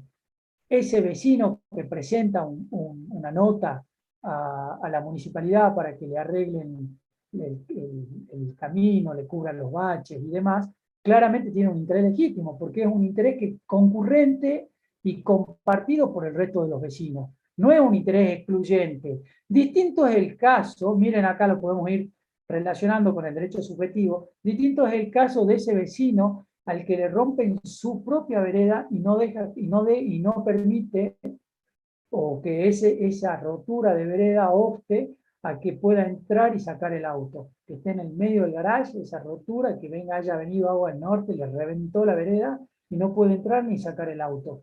Ahí claramente es un derecho subjetivo, porque al vecino, a ver, también le puede llegar a incomodar porque no va a poder transitar por esa vereda. En ese punto podría decir que tiene un interés legítimo, concurrente, pero un derecho subjetivo, excluyente y exclusivo lo va a tener el propietario del garage en el cual no puede hacer uso del mismo. Por último, el interés simple que busca es el control de la mera legalidad y es un interés común. Existen algunos procedimientos, no voy a entrar en esto, pero existen algunos procedimientos administrativos, sobre todo lo que tiene que ver con la participación ciudadana, con lo que tiene, no se me viene a la cabeza algún procedimiento concreto ahora, pero supónganse en la ley de acceso a la información pública, ahí la norma expresamente dice que el administrado basta con tener un interés simple. Es decir, yo le puedo solicitar a la administración información que sea pública con solo acreditar ser ciudadano, supónganse, de la ciudad de Salta. Es un interés simple, no tengo que acreditar un interés diferenciado ni un derecho subjetivo, es simplemente el mero control de la legalidad. Por ejemplo, si a ustedes tienen alguna inquietud con respecto al uso de las pautas publicitarias que hace la Secretaría de Prensa de la provincia de Salta, usted, como cualquier vecino de la ciudad, puede presentar una nota y pedir que se le acompañe nómina de todas las empresas que reciben pautas publicitarias del gobierno de la provincia de Salta. Y el Estado está obligado a proporcionársela bajo apercibimiento de una serie de incumplimientos, entre ellas acciones judiciales inclusive. Por último, encontramos una legitimación que son los derechos de incidencia colectiva que... Profe, disculpe. Sí, le escucho. No sé yo si escuché bien. Dice que para el interés simple no hay la intervención del derecho subjetivo. ¿Es así? Así es. El interés simple es el que menos gravedad tiene con respecto a un derecho. El interés simple es el control de la mera legalidad. Es cualquier vecino que se presenta a la administración y le pide que le proporcione información pública sobre cualquier tema que sea público, naturalmente. Eso es un interés simple. No en todo, como les digo, el interés simple tiene legitimación en ciertos y muy específicos procedimientos administrativos, no en cualquier procedimiento administrativo. En general, ¿cuál es la regla? Que el que tiene un interés simple está excluido de los procedimientos como legitimado para intervenir o participar en los procedimientos administrativos. Fíjense cómo dice el artículo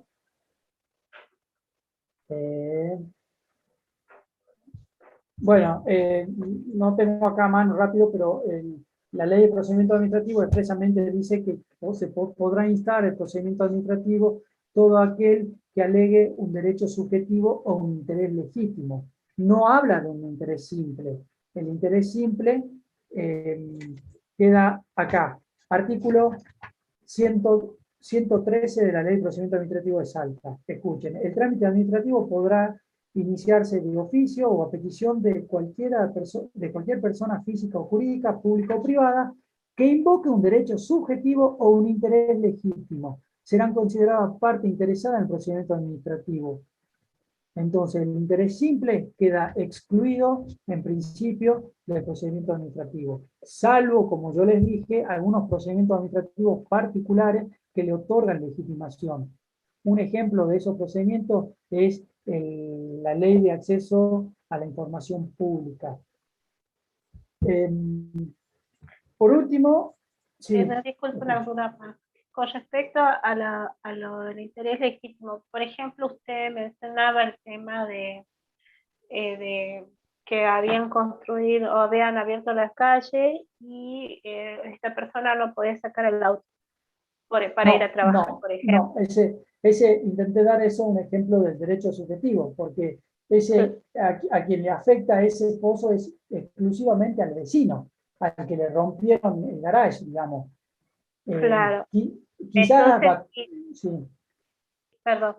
Entonces, por ejemplo, en el caso de que están ahí construyendo, no sé si peatonal, no sé qué es lo que están haciendo sobre la Ituzaingó, y Sí. los negocios que están ahí en el mercado, que le está afectando lo que es la venta y el paso tranquilo, o sea, bla, bla, bla, bla. Ellos podrían iniciar, por ejemplo, Absolutamente se encuentran legitimados, tienen el famoso, ese es un gran caso de un interés legítimo. No llega a tener un derecho subjetivo, ¿por qué? Porque no es exclusivo y excluyente de un solo comercio, es compartido y concurren todos los comercios, por eso se dice que es un interés legítimo que todos tienen para peticionar ante la autoridad.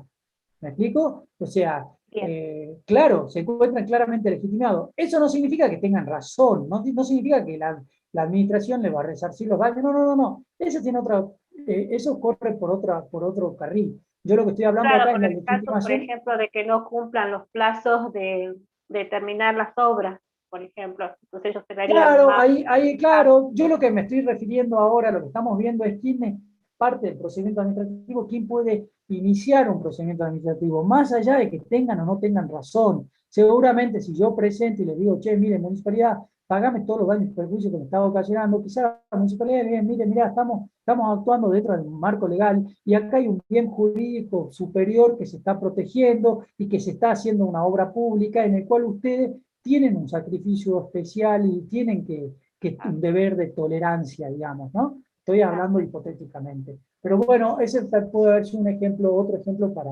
para graficar un poco la diferencia. Bien, ahora entendí.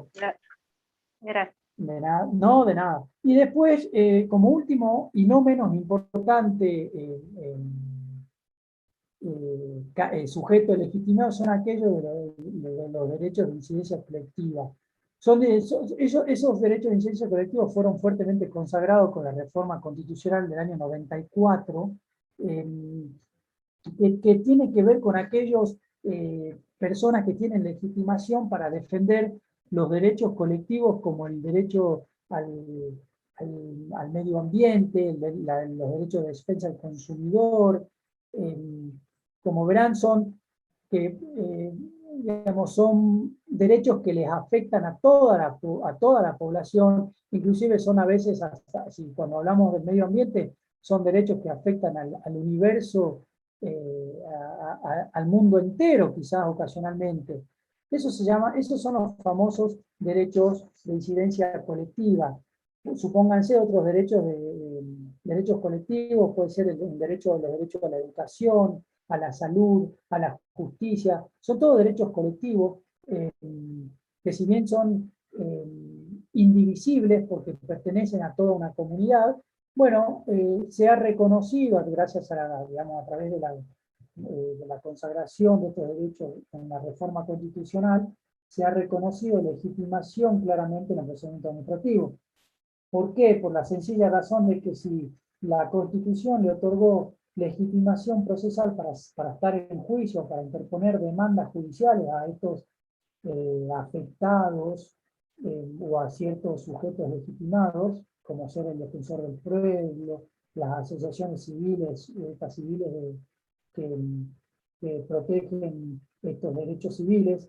Si se le ha otorgado legitimación para estar en juicio, con mayor razón van a tener legitimación para actuar en el procedimiento administrativo. Por eso se dice que últimamente, o a través de la reforma del año 94, se ha ensanchado, se ha ampliado la legitimación abruptamente, al punto de que este interés legítimo que nosotros veíamos ha quedado desnaturalizado o ha perdido interés y vigencia, porque si de repente ahora cualquier ciudadano al invocar un derecho colectivo puede ser parte de un procedimiento administrativo. Por ejemplo, si yo peticiono ante el Ministerio de Salud y digo, mire, salud, que se me está afectando acá los derechos a la salud de este pueblo porque no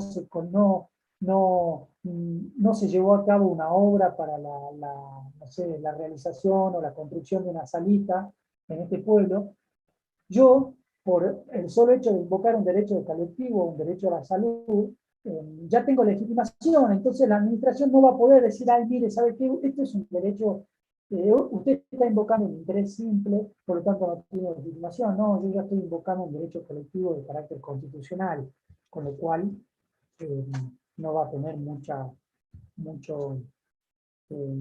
más que decir y admitir la legitimación. Bueno, sigamos con los plazos rápidamente. Los plazos del procedimiento administrativo. Esta es una pregunta muy sencilla y que se pregunta en muchos exámenes. ¿Cómo son los plazos del procedimiento administrativo? Hay algunos que ya lo haya visto, que lo haya estudiado, de paso yo tomo un poco de agua. ¿Alguien quiere decir algo? ¿Cómo son los plazos del procedimiento administrativo?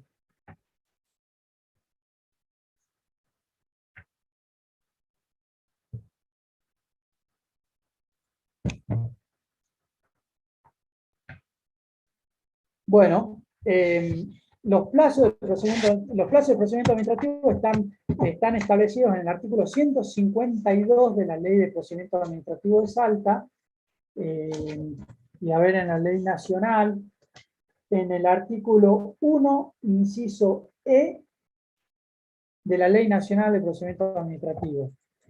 Veamos, vamos a la Ley de Salta. Todos los plazos del procedimiento administrativo se cuentan por días hábiles administrativos, salvo disposición legal en contrario, y se computan a partir del día siguiente de la notificación, incluso los plazos para ocurrir la justicia. Ese es el principio general del artículo 152, entonces, ¿cómo es el modo de computar los plazos? Fíjense que son días hábiles administrativos y se computan a partir del día siguiente. ¿Qué significa eso? Si a mí me llega una notificación, supónganse si a alguno de ustedes la UNSA le llega un mail en el cual le dicen, señor alumno, usted tiene 5 días para presentar, supóngase, para presentarse a tal requisito que hace a su legajo. No sé, no se me ocurre un ejemplo ahora.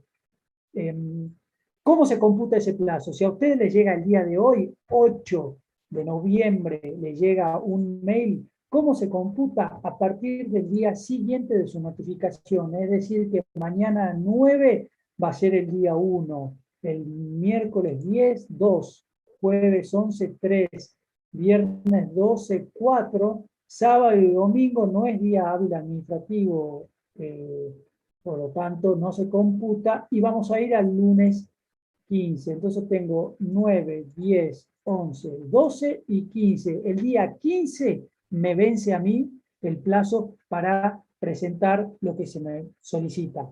Entonces, ¿cómo se computa? Día hábil administrativo y empieza a correr a partir del día siguiente. Acá hay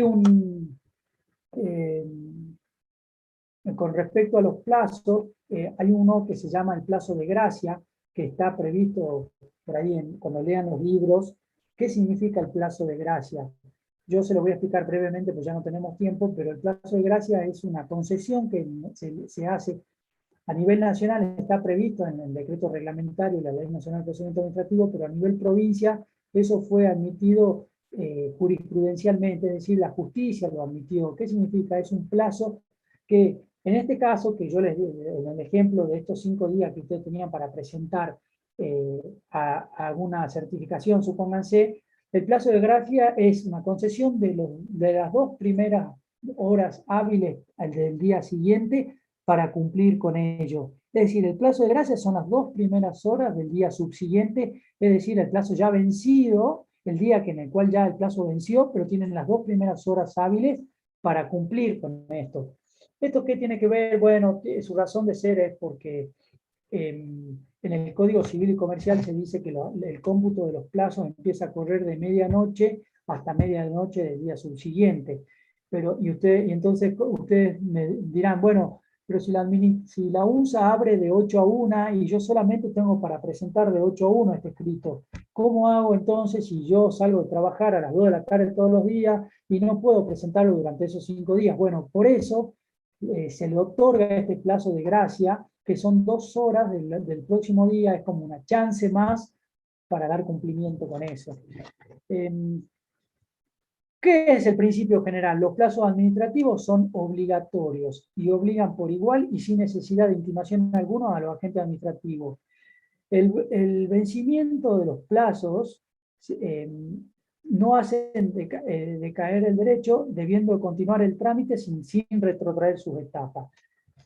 Recapitulando, ¿cómo son los plazos del procedimiento administrativo? El principio general es que los plazos son de carácter obligatorios, es decir, tienen que ser cumplidos por la administración y por el administrado. Ahora, que sea obligatorio no significa que sean de carácter improrrogable o fatal. ¿Qué significa esto? El principio general es que son obligatorios y prorrogables. ¿Cuándo van a ser prorrogables? En la medida que ese plazo no haya vencido y que la prórroga, el pedido de prórroga del administrador haya sido solicitado antes de su vencimiento. Entonces, volviendo a este ejemplo de los 5 días, si yo pido una prórroga antes de que venzan estos 5 días, la administración le va a otorgar la prórroga. Ahora, si vencido estos 5 días y vencido este famoso plazo de gracia que yo le estaba comentando, presento un pedido de prórroga, claramente ese plazo ya se encuentra vencido. ¿Cuál es la excepción a estos plazos de procedimiento administrativo? Esto es muy importante. ¿Cuál es la excepción? El único caso que los plazos del procedimiento administrativo no tienen carácter prorrogable es el plazo para interponer los recursos administrativos. Estos plazos son de carácter fatales y perentorios. ¿Qué significa? Que una vez vencido el plazo para interponer el recurso, ha decaído el derecho y ha vencido la posibilidad de interponer ese recurso administrativo, con todas las consecuencias que eso conlleva. El acto administrativo queda firme y no hay posibilidad de discusión, ya sea administrativamente o judicialmente. No puedo volver a impugnarlo. Entonces, acuérdense que esto es re importante. El procedimiento administrativo, los plazos del procedimiento administrativo son obligatorios y en principio prorrogables. ¿Cuál es la excepción? El plazo para interponer los recursos administrativos que son de carácter perentorios y fatales. Bueno, me ha quedado caducidad el procedimiento administrativo, que es sencillo, es un artículo nomás de la ley de procedimiento administrativo, que no van a tener mayores inconvenientes en leerlo. Y después la reclamación administrativa previa, que si yo tengo tiempo, la clase que viene el miércoles, antes de empezar con un casito con el práctico, se los voy a dar. Porque me quedan 3 minutos y por ahí quizás le quisiera dedicar 10 minutitos, 12 minutitos a ese punto, que no es difícil, pero bueno, quiero hacerle algunas acotaciones. Y ya ha sido mucho contenido por hoy, creo que los he mareado bastante. Y quedan 7 minutos para alguna pregunta, o si no ya nos vemos directamente el miércoles con un pequeño caso práctico, el cual si lo quieren ir leyendo ya está subido a la plataforma Moodle. Se llama caso práctico, es el último caso del artículo 10, mejor dicho, de la bolilla número 10. Si lo quieren ir leyendo para ir avanzando, lo vamos a tratar de desarrollar en clase, no es que va a ser un caso práctico que me lo van a tener que mandar por mail, ni mucho menos. La idea es que lo debatamos, que lo charlemos. Son súper entretenidos y muy prácticos para que ustedes internalicen y aprendan los conceptos que vimos en la clase de hoy. ¿Alguna pregunta? Profe, yo tengo una pregunta más que nada personal sobre la materia. Sí, la escucho. Mire, yo logré inscribirme tarde por el tema de que hice cambio de plan y no participé de la primera clase. Rendí el parcial y obtuve una nota de 5. Justo entro al SIU me sale que estoy desaprobada. ¿Se aprobaba con más? Se Yo no aprueba con sabía y 6. no rendí el Se aprueba recuperatorio. con 6. Claro, se aprueba con el 60% de las preguntas correctas. Y no rendí el recuperatorio. ¿Eso me queda fuera del segundo parcial? ¿Ya me quedo afuera? Lamentablemente sí. O sea que Lamentablemente estoy sí. en clase de oyente. Claro. Mire, No, yo al margen de la regularidad, yo le aconsejo que continúe con la clase, porque no soy solo yo, sino somos varios de los profesores de la clase, que no, casi todos les diría, al momento de que usted se anote, yo no veo quién es libre y quién es regular. Y no claro, es que no es que lo tomo con mayor exigencia al libre que al regular. Yo pregunto lo que se dio en clase, si a mí me dan los ejemplos que yo doy en clase, ese alumno está aprobado, con lo cual para mí sirve mucho que por más sea libre, el que quiera rendir al libre, que lo quiera rendir regular, a mí no me interesa, en tanto y en cuanto en el examen sean claros y se conteste lo que se pregunte. perfecto. Usted continúe con las clases, porque nosotros les vamos a decir qué es lo que se toma en los exámenes. Así como yo le dije, miren, acá el principio de informalismo a favor del administrado nos encanta preguntar. El tema Claro. plazo nos encanta preguntar. El tema de la diferencia entre procedimiento y proceso nos encanta preguntar.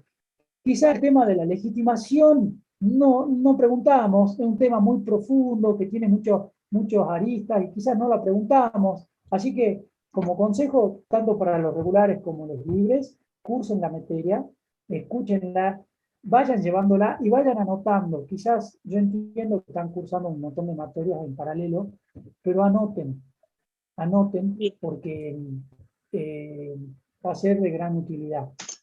bien, gracias, profe. Y disculpe. Sí, no, por favor. El examen, sí, los parciales no los tengo acá presentes, pero creo que sí, es como dice Gabriela. No, creo que el 1 de diciembre, más o menos, el segundo parcial. Bueno, habiendo terminado, nos vemos el miércoles. Por favor, conéctense. Son casos muy entretenidos. Si lo quieren ir leyendo, está en la plataforma Moodle. Y hasta el miércoles, entonces. Cualquier duda de lo que yo les hablé, lo vemos el miércoles. ¿Les parece? Gracias. Chao, hasta luego.